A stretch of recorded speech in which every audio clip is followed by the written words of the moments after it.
or other countries, we have laws about anything that was stolen. We're discussing laws. People can't do business in the U.S. or sell us goods, services, intellectual property that we think was stolen. So that's just being tough and protecting the family jewels, in my judgment, and that's protecting the integrity of U.S. national security policy. Very, very important.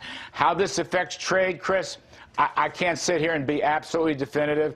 All I'll say is, it seems to me there's a trade lane that we're discussing where you and I both agree the early returns from China are very positive, and it looks like we will get new actions. And there's a law enforcement lane. They're different. They're different. And I think President Trump and President Xi and lower officials will generate or continue to keep that difference. I might be wrong. I can't predict the future on this thing, but they're different channels, and I think they will be viewed that way for quite some time. Larry, thank you. Thanks for your time, and we'll watch how the markets do this week. Thank you, Chris. Appreciate it. Up next, we'll bring in our Sunday group to discuss the departure of White House Chief of Staff John Kelly and other shakeups in the administration.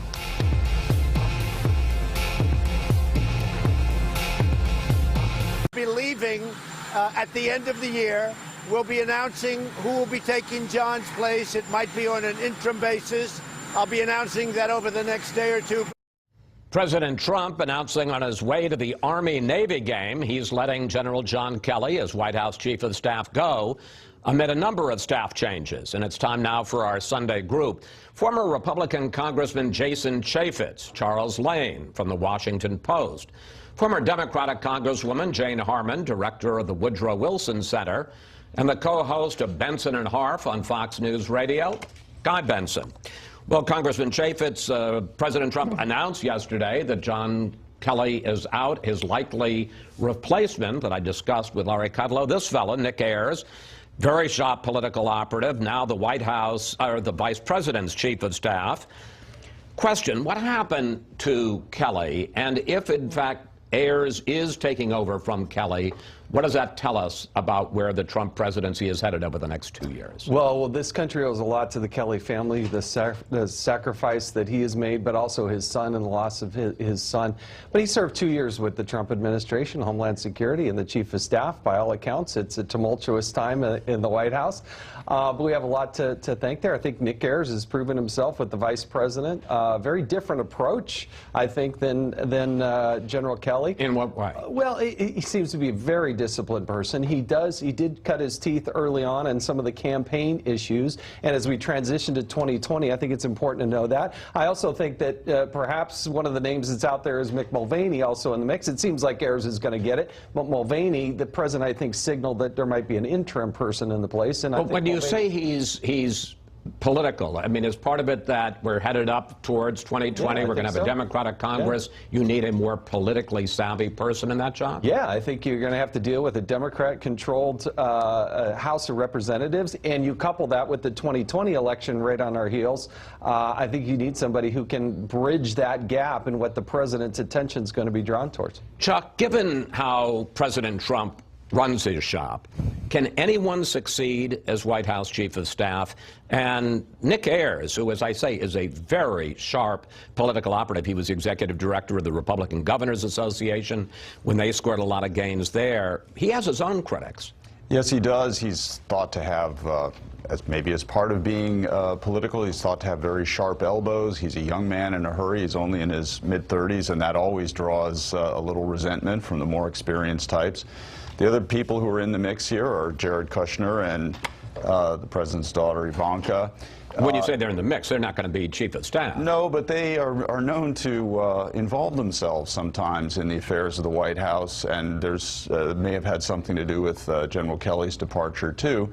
They have struggled all along for stability in there, and, you know, at a certain point, you say to yourself, well, is it the staff or is it the president? And the president thrives, it seems, on conflict and instability. That seems to be what makes him comfortable. He likes, as I think he said himself, he likes it when people are in conflict around him, and then he can deal with that. So, you know, a best case scenario for this White House is that they find somebody who can hold on for the next 2 years till the election.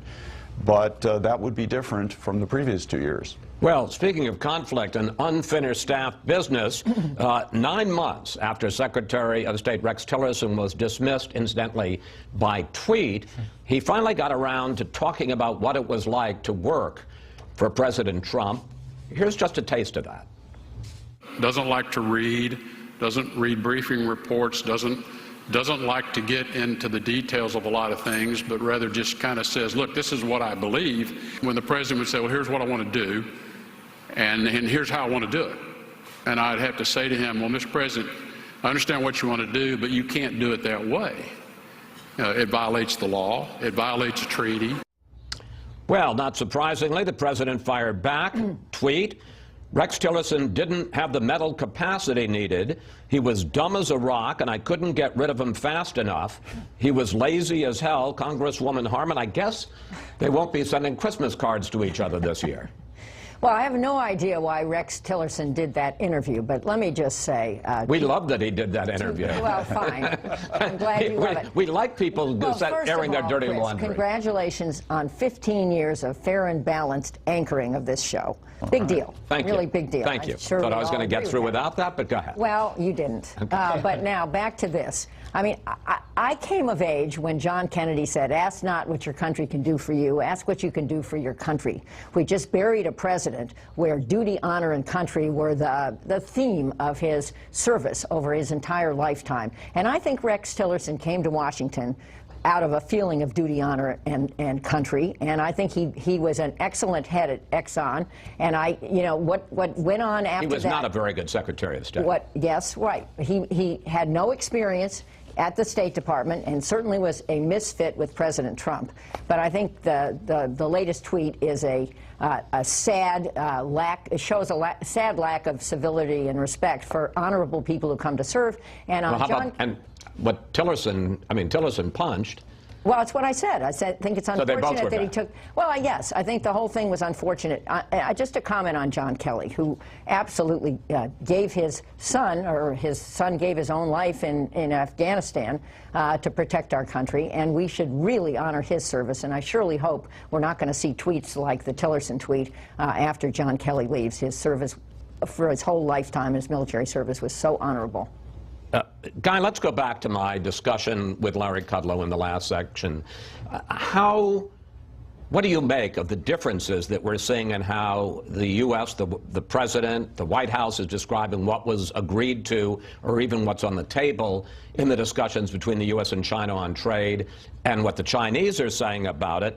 Are the markets right to be concerned about those differences, and how big a monkey wrench did the arrest of this really top, I don't think you can overstate how important this Chinese businesswoman is, what kind of a monkey wrench that threw into all of this? Well, I think first on the arrest, it's one of the rare instances here in D.C. where there was virtual unanimity about that company and that they're bad actors, and something like this was due and important. Given their sanctions violations, their espionage, their IP theft, I think there was bipartisan applause. Maybe the timing was unfortunate given the broader context of the back and forth in these negotiations. But to your first question, I'm a big fan of Larry Kudlow, always have been, but I was not terribly convinced by his responses to your questions, where you put up the full screen graphics. Here's what we're saying, here's what the Chinese are saying, where do we go from here? And I think there was sort of a lot of let's wait and see, and the markets are waiting and seeing, and that's why we're seeing, I think, and witnessing the downturn and the jitters. Congressman Chaffetz, we've got about a minute left. We've seen this movie before where there's talk about an agreement, they begin months of negotiations, and nothing much concrete comes from the Chinese. How worried are you? How worried should the markets be that we're going to see this again? I think the president's actually moving us in the right direction. Nobody's challenged and taken on China, and we've all known that they have been abusive in their intellectual property theft. They've been taking advantage of the U.S. markets. The fact that the president is putting America first is exactly what he campaigned on. No doubt it's going to be tumultuous getting there, but the president is pushing us in the right direction. But are you confident that the Chinese are going to What the president says is keep their word and really change the way they act. Yeah, I really do. I think the Huawei situation is going to be a distraction. I understand the timing is bad, but I can tell you, having sat through a lot of meetings over the 8.5 years I served, Huawei was always in a lot of those discussions. 15 seconds. Right goal, but wrong way to manage it. And I think people are skittish seeing the photo op on North Korea and seeing the photo op with Russia, that we're going to get yet another photo op and no serious progress. All right, panel, we have to take a break here. We'll see you all a little later. When we come back, what Robert Mueller's latest moves mean for President Trump. We'll discuss the key takeaways from Friday's court filings with Senator Angus King, a member of the Senate Intelligence Committee. That's next.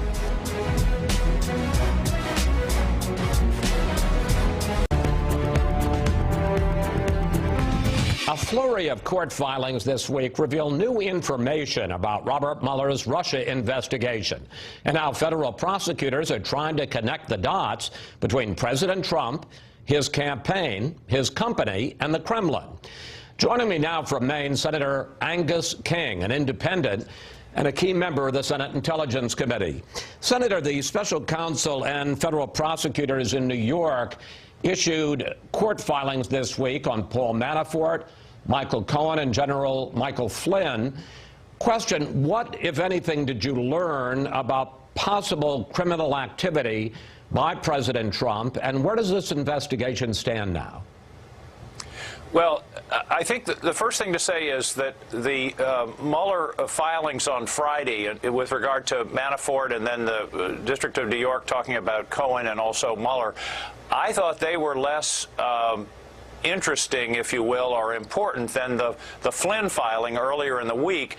And what was interesting about that was what wasn't said. In other words, there were very large sections of the Flynn filing that were redacted, that we couldn't see what they were. And the special counsel went out of his way to compliment General Flynn on the fulsomeness of his testimony and how helpful he had been, and basically recommended no jail time. It was a kind of prosecutorial pardon, if you will, based upon a high level of cooperation. The Mueller and Cohen filings weren't that. I mean, I'm sorry, the Manafort and Cohen, Manafort and Cohen filings weren't as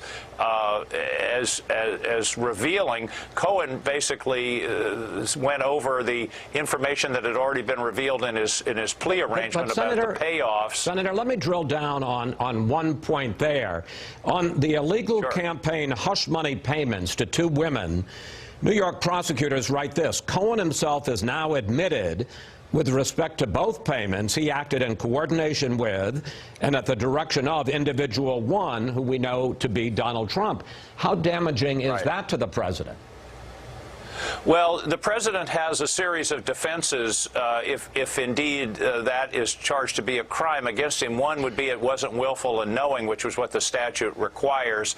And also the question is, it was his own money. A candidate can spend his own much money as they want. There are no limitations. On the other hand, it wasn't disclosed, and that's one of the key factors here. And the key word there is at the direction of, which directly implicates the president in what could be a felony, and so that is a significant development. But that was really in Cohen's guilty plea last August. This really sort of amplifies that. Let me ask you about another thing in the Cohen filing by the special counsel, not the New York prosecutors. The special counsel says in November of 2015, someone who claimed to be close to the Russian government offered, quote, synergy on a government level to the Trump campaign. Cohen says he didn't follow up on that, but he did have a series of other meetings with Russian officials. How significant is that? Well, I think it is significant because it is just one more connection. It appears that that discussion is about the Trump Tower Moscow project, which we now know was underway and being discussed, not underway in the terms of being built, but certainly they were working on trying to develop such a project from the fall of 2015 into the middle of 2016, which is contrary to earlier reports that there were no relationships with the Russians, nothing going on. And here's the thing, Chris, if you want to build a big project in Moscow, you got to work with the government. You got to have permission. You got to have a go-ahead from the highest levels of the government, and that means Vladimir Putin. And so this establishes that there were contacts going on during that period, and Michael Cohen was in the middle of it. So bottom line, at the end of this week, as opposed to if I'd spoken to you last Sunday, is there any more there when it comes to the president? I don't think it changes that, although, well, let me modify that answer. I think, yes, going back to my original comment, I think the Michael Flynn filing was very significant. He met with the special counsel dozens and dozens of times and gave a great deal of information, a lot of which is redacted, which is suggestive that there's information we don't know. I think that's the most significant filing of the week. I think the Manafort and Cohen filing gave us a little bit of additional information, but I think the Flynn filing, if I were in the White House, would be the one that would make me nervous. I want to ask you about the president's reaction on Friday night. He tweeted this: "Totally clears the president. Thank you." Does it? No. I don't see that at all. In fact, the Cohen filing, as you've already pointed out, implicates him in the commission of a felony. I wouldn't call that being totally cleared. Now, it doesn't speak directly to the issue of a conspiracy with the Russians involving the 2016 campaign, although again, the Cohen filing talks about relationships to people in Russia at the highest level with regard to synergy with the Russian government and the Trump campaign. So it's suggestive but not conclusive. Chris, there's a lot of talk recently about smoking guns, and in criminal prosecutions, you rarely find smoking guns. It's an accumulation of evidence, and that's what's happening here. It's more of a drip than a opening of the fire hose, and it continues to develop in ways that aren't favorable to the president. But I think, as you suggest in the filings this week, there's nothing definitive, but there's nothing that exonerates the president either. I was surprised by that tweet. I was wondering if he read the same documents I did. The president had two other tweets this week that stirred controversy. I want to put them up. On Michael Cohen seeking no prison time, the president wrote, "He lied for this outcome and should, in my opinion, serve a full and complete sentence." But on Roger Stone saying he will never testify against Mr. Trump, the president wrote, "Nice to know that some people still have guts." Do you see those tweets, as some other people do, as evidence of witness tampering? I think it's troubling, and you could add a third instance, and that is when he said last week that a pardon for Manafort is not off the table. I found that very troubling. That's dangling a pardon. I used to be a governor, Chris, and I had the power of the pardon. And to me, if I had thought about pardoning a criminal who had some ability to implicate me in some criminal activity, I can't imagine it, frankly, and that's what we're talking about here. So when you add those three things together, it's very troubling. Again, it's not definitive, it's not a smoking gun, but it's troubling when you're essentially saying, punish the guy who's given information against me and let the guys off who aren't talking. That's I think troubling is the word I keep using. I think that's the best characterization of it. Former FBI Director James Comey testified before 2 House committees on Friday for a total of almost 7 hours, and afterwards he had this to say. When you read the transcript, you will see that we are talking again about Hillary Clinton's emails, for heaven's sake, so I'm not sure we need to do this at all. Now, the Republican majority has contended, and then what they were trying to find out and asked about for hours in this hearing was that there was bias both for Hillary Clinton in that investigation and against Donald Trump in that investigation. Did you see any evidence of that? Did they find that?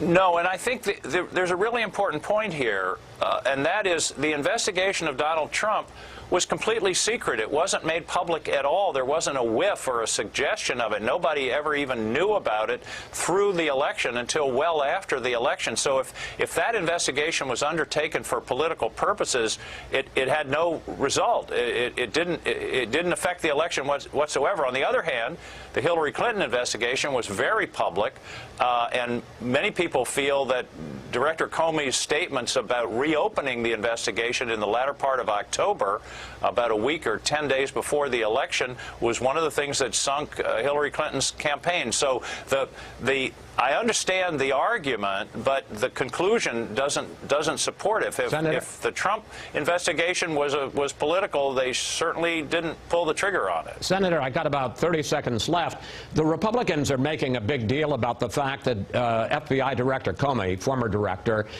said, I don't recall, I don't remember, over 200 times in his testimony. I know you probably haven't gone through the 235 pages, but do you think that indicates that he was dissembling or not being candid? I had probably 20 meetings in the Intelligence Committee with him over the course of 5 years, and I never saw that from him. It would be very surprising to me. I wasn't there. I didn't see it. But on the question of the political Hillary thing, the Inspector General of the Justice Department did a very long, I think 150-page analysis of that, concluded there were some judgment calls that they disagreed with, but it wasn't undertaken in any way for political purposes, and that's an independent investigation that was very thorough. Senator King, thank you. Thanks for your time. Always good to talk with you, sir. Yes, sir. Glad to be with you, Chris. Up next, President Trump signs a short-term spending bill to keep the government open through December 21st. What would you like to ask the panel about the end-of-year fight brewing over his proposed border wall? Just go to Facebook or Twitter at Fox News Sunday, and we may use your question on the air. Must fully fund border security and the year-ending funding bill. We have to get this done. So if President Trump wants to throw a temper tantrum and shut down the government over Christmas, over the wall, that's his decision. President Trump and Senate Democratic leader Chuck Schumer squaring off over whether the must-pass government funding bill in 2 weeks will include money for the border wall with Mexico or not. And we're back now with the panel. Well, Congressman Chaffetz, President Trump is insisting on $5 billion for the wall in this bill that has to be passed by a week from next Friday, the 21st, 4 days before Christmas. Democratic leaders are now saying they won't even make a deal on DACA, on protecting the Dreamers, if it means they have to fund the wall to $5 billion. Does this mean that a government shutdown, it'll be partial because they passed a number of bills already, but a partial government shutdown is inevitable over Christmas? And if so, who pays the political price? Well, I think it's a very real threat because I think the president's wanting his $5 billion. It's embarrassing. The Republicans weren't able to produce that when they had the House, the Senate, and the presidency. They spent $8 trillion over those 2 years, and they couldn't come up with $5 billion. It's an embarrassment. I think the president's serious about this, but I also think that all bad bills that pass within 7 days of Christmas, and that's what this is headed for. And if there's a shutdown, who pays the price? I think the president's on the winning side of this. They want to protect the security of the United States of America. And all these graphics and all these things you see of people coming north, I think Republicans will claim victory, but I think those in the middle will understand the president's trying to protect the United States. We ask you for the questions, and we got this on Twitter from Leah Yamim. She writes, I thought Mexico was paying for the wall. Am I misremembering that Donald Trump promised during his Make America Great rallies, or was he plain lying? Congresswoman Harman, how do you answer, Leah, first of all? And secondly, does Nancy Pelosi have any choice on this? If she were to give any ground on funding for the wall, wouldn't that doom her as being elected Speaker? Well, first of all, Mexico will not pay for this wall. Second of all, those who will pay the price are the people who live paycheck to paycheck, who won't get a paycheck over Christmas. Real people get hurt. I saw the movie. I was a member of Congress, and the government shut down over Christmas for 27 days in 1995. It was a disaster. It was during the reign of Newt Gingrich. But at any rate, who else will pay the price? I think the president will. Nancy Pelosi should make a deal, in my view, and Chuck Schumer should too, and I hope they will. Put DACA in there, put ending U.S. military assistance to Yemen, which is something on a bipartisan basis that the Senate wants. Those would be at least 2. And border security is something at least I strongly support. Not necessarily a physical wall everywhere. Well, wait. You say not necessarily. That's the price of admission. You can't put a physical wall through certain environmental areas and along the coast of Texas. But so you'd pay for a wall. I would find a way. But one more thing: hemorrhaging deficits. If we're headed for a recession, all these billions of dollars do add up, and with the Trump tax bill and other things, there's just no relief in sight. So I would return, if I could, some form of this wonderful plan that was supposed to balance the budget and cut spending in responsible ways. All of this is going to happen in 2 weeks. Let me bring in our 2 other colleagues here real quickly, because I want to get to another subject. Guy, how do you think this is going to play out? Well, I would just point out that even though the possibility of a shutdown is serious, and obviously we're here talking about it, and they'll be talking about it in the building behind you, I think, in the coming weeks, if there is a shutdown, it's always a partial shutdown of the federal government. It'll be even more partial in this case because the Republican Congress has passed more appropriations bills through regular